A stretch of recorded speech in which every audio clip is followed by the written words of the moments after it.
मेरी तरफ से इस्लाम मेरे अज़ीज़ों, आप सब कैसे हैं? उम्मीद करता हूँ कि आप सब ठीक ठाक होंगे खुदा उनके फजल करम से, क्योंकि ये जो साल है ये जो बहुत बरकतों वाला और साल है, क्योंकि इस साल के दोनों हमारे जो मुस्लिम भाई हैं, हमारे क्रिश्चियन भाई, हम दोनों के मिलकर ये रोज़े चल रहे हैं। उनका आज दूसरा रोज़ा है, वो हमारा आज 27वां है।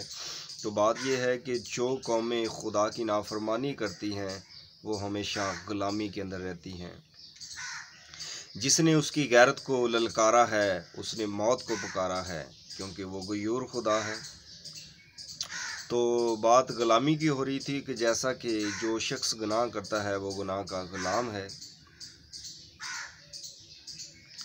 तो हमने अपने खुदा को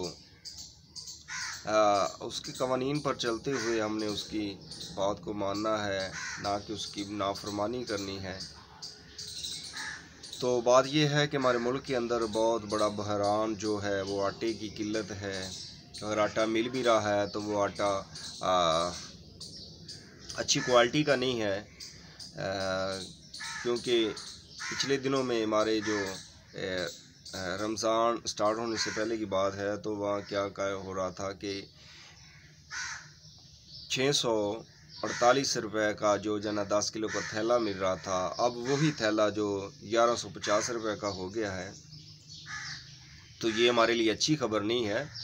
आप दूसरे मुल्कों के अंदर देखेंगे ना, तो वो जो जब भी रमज़ान शरीफ चलता है, रोज़ों का महीना चलता है, तो वहाँ जो चीज़ें हैं ना डिस्काउंट पर मिलती हैं, सस्ती हो जाती हैं।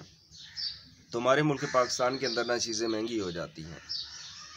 ऐसा क्यों होता है? क्योंकि ये एक इस्लामी मुल्क है, हमारे इस्लामी भाइयों के रोज़े, हमारे रोज़े तो चलते हैं, उस पर तो कोई इतना बड़ा इशू नहीं होता, कोई बात नहीं होती, क्योंकि हमें हमारे खुदा ने फरमाया है कि जब भी तुम रोज़ा रखो तो अपने सर पर तेल डालो और अपनी शक्ल जो उदास ना बनाओ, बल्कि मुंह धो और सर पर तेल डाल, क्योंकि तेरा खुदा तुझे जाने जो पोशीदगी के अंदर रहता है कि तू रोज़ेदार है। गैर कौमों की तरह अपना चेहरा उदास ना बनाए, क्योंकि फ़कत सिर्फ और सिर्फ तेरा खुदा जाने जो पोशीदगी के अंदर रहता है कि तू रोज़ादार है।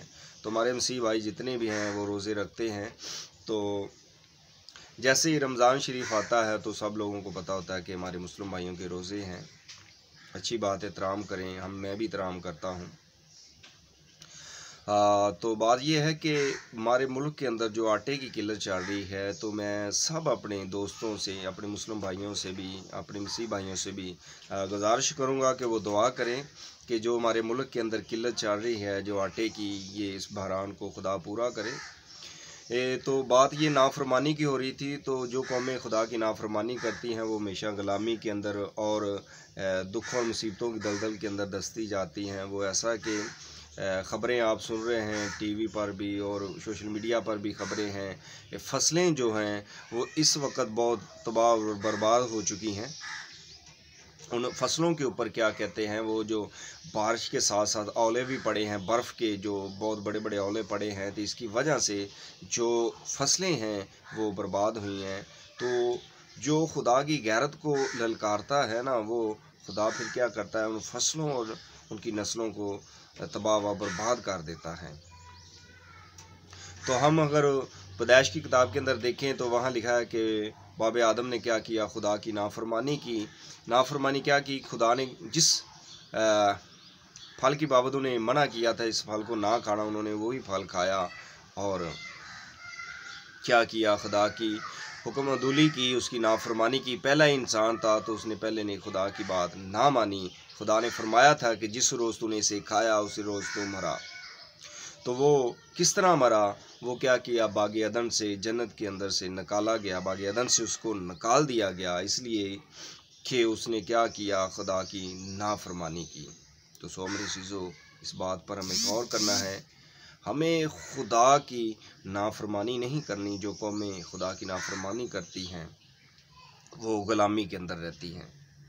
तो ग़ुलामी जो है ये अच्छी बात नहीं है, क्योंकि हमें ग़ुलामी से बाहर निकलना है। क्योंकि हम ग़ुलामी से कैसे बाहर निकल सकते हैं? हम खुदा के कवानीन पर चल के उसके हुक्मों को मान कर, तो इसी तरह हम क्या कर सकते हैं? ग़ुलामी से बाहर निकल सकते हैं। खुदा फरमाता है कि शराब नहीं पीना, तो हम क्या करते हैं? शराब भी पीते हैं, तो ये भी खुदा की नाफरमानी है। खुदा कहता है कोई नशे वाली चीज़ ना खाना, तो हम क्या करते हैं? सिगरेट भी पी लेते हैं, पान भी खाते हैं। ऐसी और भी चीज़ें हैं जो हम इस्तेमाल करते हैं, जो खुदा के हजूर नापसंद हैं। खुदा इन चीज़ों को पसंद नहीं करता। ये हम क्या करते हैं? खुदा की नाफरमानी करते हैं। हम सोचते हैं कि हम नमाज भी पढ़ते हैं, हम रोज़े भी रखते हैं, तो खुदा फिर क्यों नहीं हमारी दुआओं को सुनता, कबूल करता? क्योंकि हम कुछ ऐसी चीज़ें हैं जो खुदा को पसंद नहीं है, हम वो कर जाते हैं, तो उस पर क्या करता है? खुदा में सज़ा देता है। क्योंकि खुदा ने जज़ा और सज़ा का दोनों का दो रस्ते बनाए हैं, एक नेक व बद की। तो हमने क्या करना है? नेकी के रास्ते पर चलना है, ना कि बदी के रास्ते पर। क्योंकि जब हम बदी के रास्ते पर चलेंगे तो खुदा क्या करेगा?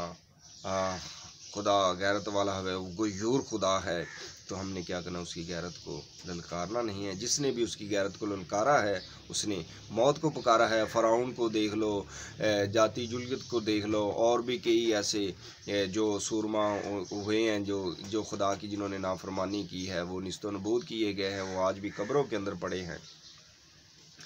तो अगर वाहिद हमारे खुदा में यसू मसीह हैं जिसने मौत पर फतह पाई है, उसकी कब्र आज भी खाली है। जिसकी हम परस्तश करते हैं, जिसकी हम इबादत करते हैं, वो हमेशा हमारे साथ है।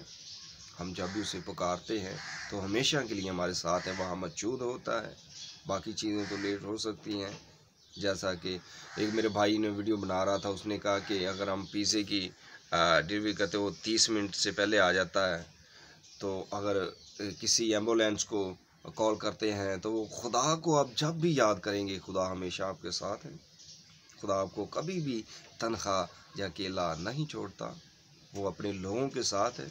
वो बल्कि हमेशा से हमेशा तक अपने लोगों के साथ रहता है। अपने लोगों को मुसीबतों से निकालता है, और उनके साथ डट कर हमने क्या करना है? हमने सब ने मिलकर डट कर क्या करना है? शैतान का मुकाबला करना है। जब हम शैतान का मुकाबला करेंगे तो शैतान हमसे भाग जाएगा। Thank you, God bless you. खुदा आपको मदद करे।